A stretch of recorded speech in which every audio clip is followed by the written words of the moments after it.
Assalamualaikum warahmatullahi wabarakatuh dan salam sejahtera. Apa kabar anak-anak? Tentu kalian hari ini sudah siap mengikuti pelajaran PPKN.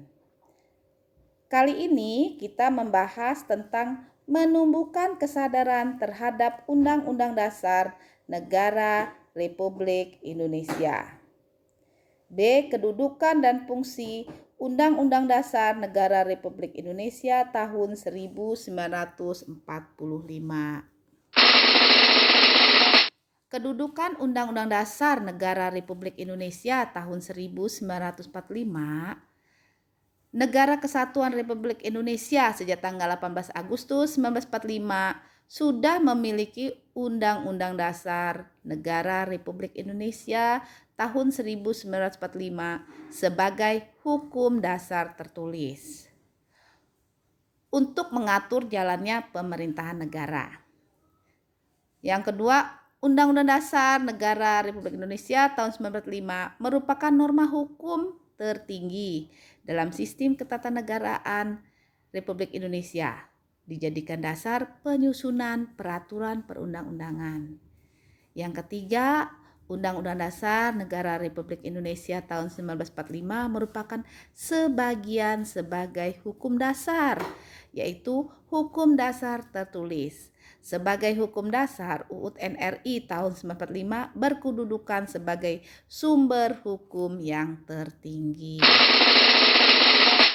Sistematika Undang-Undang Dasar Negara Republik Indonesia tahun 1945. 1. Pembukaan, terdiri 4 alinea.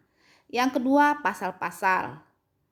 Sebelum diubah, terdiri atas 16 bab. Setelah diubah, 21 bab. Sebelum diubah, terdiri atas 37 pasal. Setelah diubah, 73 pasal. Sebelum diubah terdiri dari 49 ayat, setelah diubah 170 ayat. Sebelum diubah terdiri dari 4 pasal aturan peralihan, setelah diubah terdiri dari 3 pasal aturan peralihan.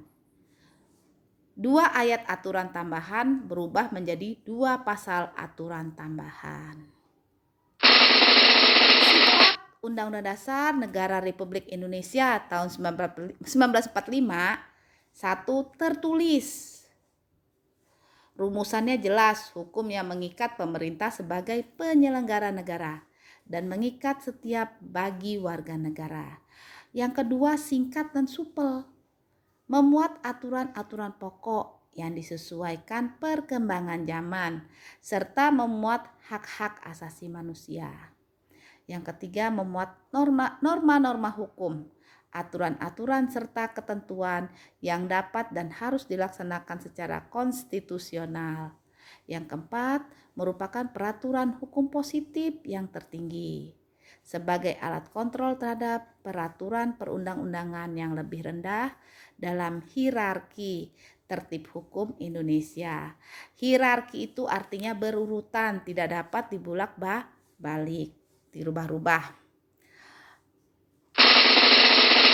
Fungsi Undang-Undang Dasar Negara Republik Indonesia tahun 1945. 1. Sebagai alat kontrol.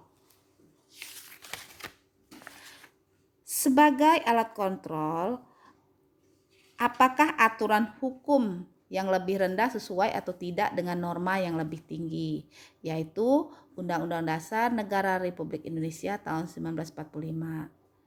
Yang kedua, sebagai pengatur.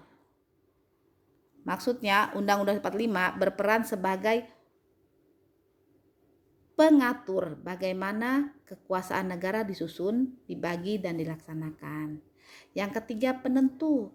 Undang-Undang Dasar Negara Republik Indonesia tahun 1945 juga berfungsi sebagai penentu hak dan kewajiban negara, apakah negara dan warga negara.